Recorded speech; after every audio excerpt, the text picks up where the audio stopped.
I had my coffee break. I'm back, and we're sitting down here again.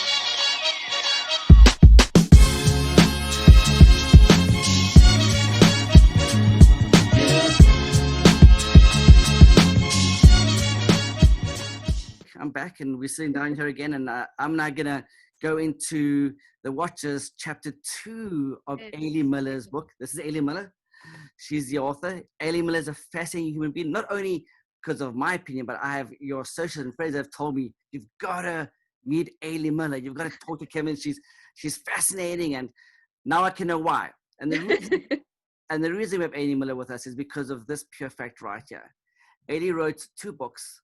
We already covered The Watchers, series book number 1. Now we're going to go into Enemies of the Mind. Yes.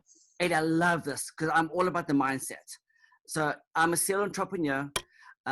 I do real estate and commercial during the day. That's my day job. But that kind of funds my life, and I'm really happy. I've got some big listings, some hotels in Hollywood. Ooh, fun. Yeah, I'm very happy. I've got some big commercial land out here. I've got like the last piece of land available in LA, 28 acres. Oof. Yeah, so I'm really happy. But what I'm trying to say is I love that you brought the mind in, because I think the mind plays with us. It owns us. Mm-hmm. I want to quickly just read this bio, and then I want you to give us a story, and don't give the ending away. I want them to buy the book. But guys, this is what Eilidh Miller wrote. This is the author who I'm interviewing right now, and this is her book, Enemies of the Mind, the Watcher series, book 2. If you want the book, I'll put the links in the description box below. Please support Eilidh. She's in a 13-part series, right, Eilidh? Yeah, it's so far. Yeah, 13. There's the first series is 13. I've written the first book of the second series has been written. You're unbelievable. Honestly, you're like on a whole nother planet. You're like an alien, Eilidh. So after almost a year of working together, Grace and you and Cameron have become the premier watcher and companion team for the History Guarding Council. When Grace is suddenly called on a solo mission, Ewan is reluctant, of course he would be concerned, to let her go alone, wary of being in a position where he is unable to assist her. There's love for you, passion. Really. Ewan's worst fear is realized when everything goes horribly wrong upon Grace's arrival at Versailles in 1748, and Grace finds herself cut off from the council and unable to be extracted. Against all protocol, Ewan is immediately sent to assess the problem and bring his beloved wife home. But the stakes are higher than anyone could have realized. To save his wife, Ewan must face the ghost of the past head on while trying to prevent a third attempt to restore the Stuart monarchy. We just spoke about that. Watch the first video. But can he do it before Grace's time runs out? Sure, here's the book cover. This is eerie. This is kind of a little bit... the creep, yeah. And it's perfect. But yet, look how innocent she is. Eilidh, look how innocent Grace is, but yet there's a warrior, there's a fire inside of her. Because she's like the key person going to, keep history in alignment. So let's see. Let's talk about this book without trying to give too much away. Although the description kind of does a little bit on the first one, but she's not married to Ewan, which is nice. She is. But even that's kind of you have to read it in the book. It's in the first book. It's not quite as easy as that. Nice. Okay. But yes, they are. But he is her, what they call the companion, who, and every watcher gets one eventually. Okay, and it's this person that they choose to go with him, and it's always them, because the watchers are always women. And so the companion, who is a man, is there to assist them in whatever way that they need. I love how you flip the role. That's fantastic. I love it. Well, Ewan, being who Ewan is, has a very specialized skill set that makes him different from any other companion pretty much ever. Okay.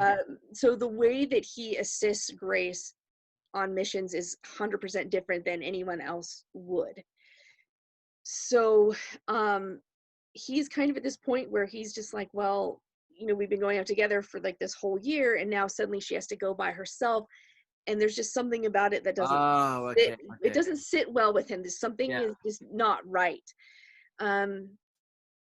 So one important thing to note about the Watchers and the Companions when they go out is that they're in what's called a mission body, which makes them impervious to injury. They don't need to sleep. They don't need to eat. It's like a super advanced hologram. No one would be able to tell. I mean, they're solid. You can touch them. They can eat and drink if they need to or want to, but they don't have to. Because let's be honest, if they could get killed or hurt, they're kind of worthless, right? Exactly. And again, these are superhuman beings almost, in a sense. You've created this fantasy world, which is like sci-fi meets History Channel meets multidimensional realms. It's fascinating. Yeah.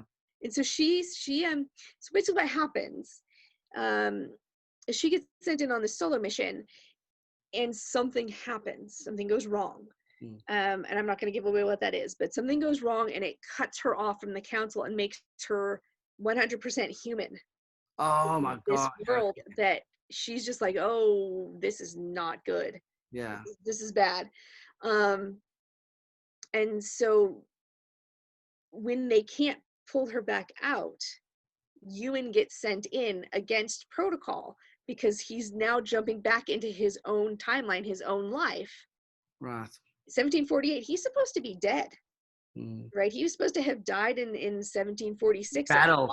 Yeah. Right. So now he's showing up at Versailles in 1748, where the exiled chiefs are. Have you been to Versailles? Have you been to? I have not. I wish I went as a child, and Eilidh, to this day, I'm 45. Well, not 40 years later, because we traveled Europe in a minibus, a mini caravan when I was a youngster. That sounds fun. And it was amazing. And I tell you what, Eilidh, to this day, I still remember the Versailles. I do have a very good memory. My wife says I've got a lady's memory. I never forget. Eilidh, I walked through big room. I'm talking hall size. I'm not talking a room. I'm talking hall size. One after the other. And just seeing this huge hallway. I mean, you could drive a golf cart down through this hallway. And just gold trimming everywhere and art. I mean, the art was so packed. There was so much art everywhere, Eilidh. At that, of course, at age I didn't appreciate it. Now I do. Yeah. I want to go back, but it really, mankind's amazing. Yeah, the things that we can build. Yeah, absolutely. Yeah, I think to keep it real. Sorry, I had to share that with you. Oh no. I mean, I'm with you. I mean, I think Grace even has that moment herself. Where she shows up and she's like, ooh, okay, I've been here as a tourist, but this is really cool because now I get to see it what it was like when there's people here, and that aren't tourists, right? So how it really was, which is super exciting because she's a historian. Right. So it's kind of a nerd moment for her. But something has gone wrong. And the mind thing, it's two different aspects. So something has happened to Grace. Okay. And throughout the book, she's losing more and more of her memories. Oh, because she's becoming human now. So she's already human. Yeah. Something has happened to her. I'm not going to give away, like I said, I can't say too much because it'll give away what's going on. Right. But something has happened to her where something is stealing her memories little by little. And she's forgetting like huge chunks of her life. And she's getting worse and worse and worse as the book is going on. And she needs to lean on Ewan more and more and more because she can't do it. Yeah, absolutely. Great. And he's giving her a primer every day. It's like, okay, this is who you are. This is what's going on. This is what we're doing. These are the people that you need to remember. She has a meeting with the king at one point, and he's like, okay, these are all the things that you lived this. Yes. But these are all of the things that you need to remember so that you can tell him. And during this meeting, she has a moment where she's like, I'm so thankful that he did this because I needed this information, and without it, I would have been in trouble. Wow. So that's her, right? That's her part of the mind, where her mind is something is going on with it. For him, it is, as I say in the description, confronting the ghost of his past, because suddenly here's his chief that thinks that he's dead. Here are these people, all these people that knew him. Ah, That they're fascinating. like, I dude, you're supposed love to this, be Eilidh. dead. Like, what the hell? Yeah. And he's like, yeah, surprise. And back then they must have freaked out, because today we're so used to kind of craziness, but back then they sort were of so conservative. and he has a plausible explanation. You know, that in all the craziness of the battle, he was wounded, but he escaped. There's no way of them knowing otherwise. But when he gets there, the people that he knew, something is going on with them as well.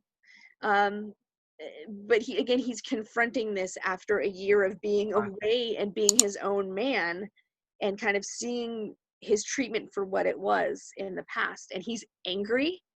And he's just he's dealing with all of this kind of background, and still trying to deal with her and his own past at the same time, and navigate that. So let me ask you this, because you're going too deep, and I don't want you to do that, because I want people to read your book. Yeah. How did you cope with that? How did you come up with that in our heads, these small little heads of ours, with all that information? How did you come up with that theme, that concept? It's like you're almost living in oblivion. There's just so much going on, and yet he's there to, in a sense, save the world. Right. It's like an overload. Yeah, I think, but I mean, I think that's typical. I mean, I think so many of us are juggling so many different things at once. And I think it's really a testament to how tough our minds are that we are even able to do that, right? Where, you know, I may be dealing with my own stuff, but I can put that aside to help someone that needs me. And that's kind of what's happening here. And plus there's that fear, right? That terror of losing your memory, not being able to remember things. Especially when she's a superhuman, so she pretty much an answer for everything. Well, when she's at home, when she's not working, she's as human as you or I. Yeah. And so she's only superhuman when she's working. Got it. Okay. But but still, it's terrifying for someone who relies so much on their intellect and their smarts and her knowledge of history to suddenly have that all get taken away. I mean, she gets to a point where she doesn't remember their marriage. Oh my gosh. When it gets, I think, to its worst, she forgets him entirely. Good stuff. Is there deja vu for her as well? Only because, you know, she isn't. No. Okay. No, well, like, remember the Matrix? In the Matrix, no, it isn't. And in fact, he tries to tell her. I think she actually asked him when she forgets their marriage. She asks him, "Can you tell me about it? Because maybe if you tell me, I'll remember." And of course, she doesn't. She doesn't remember. But there's this moment that breaks his heart, where he's telling her, you know, this is our wedding and this is what happened. And she looks at him and she asks him, was I happy? Oh my goodness. Oh, shame, Eilidh.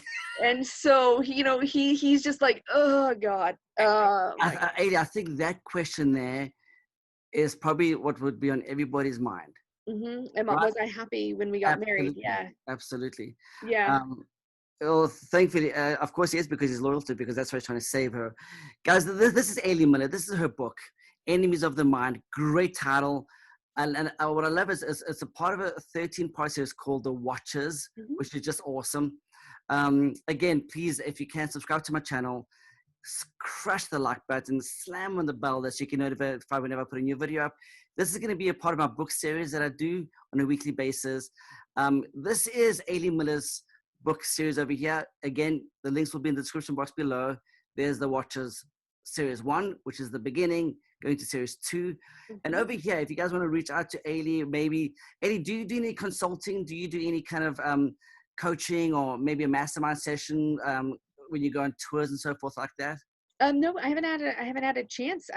Again, unfortunately, COVID killed all of my appearances. Right. I was supposed to be at WonderCon, and I was actually going to be at the Clan Cameron gathering in August, but that's Oh, also been canceled. no.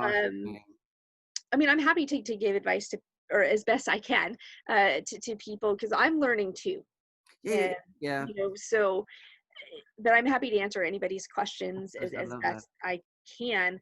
This looks like See my Scotland. This is picture. Scotland. This is Scotland, right? Because that's what. Yes, that's the Isle of Skye, so that's the fairy pools of the Isle of Skye. Wow, look at this, fascinating. Oh, that's beautiful, Eilidh. Look at those snow-capped mountains. Mm-hmm. There's, if you go up, there's the one with the stars. Yeah, right there in the middle of, Oh my yep, that gosh. one. So that's the night sky over Agnacarry, which is the seat of Clan Cameron, where the books take place. I actually saw this picture when I was doing some research on Mm-hmm. you. I saw this picture. Look at that. And then here's also Eilidh Miller's Facebook. Eilidh is just a connoisseur of history when it comes to. Also, I want to mention this. And my Eilidh. dog. I know, yes, yeah. Eilidh, I loved Highlander. The movies in the 90s. Does that appeal to you, or is this, Highlander, or is that too supernatural?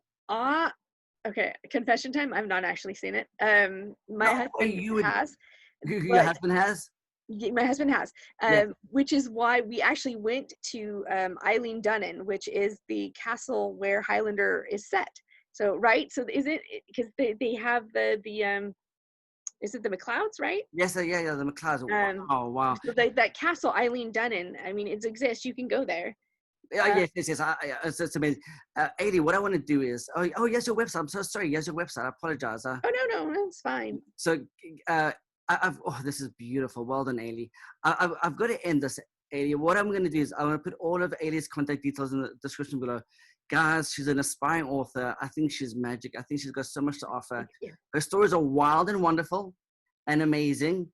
And that's why I'm so excited to be sharing this with you. Eilidh, I want to give you one go away, then I want you to give us one go away, please. My one go away to you is, the takeaway from this broadcast we're doing is, please watch Highlander.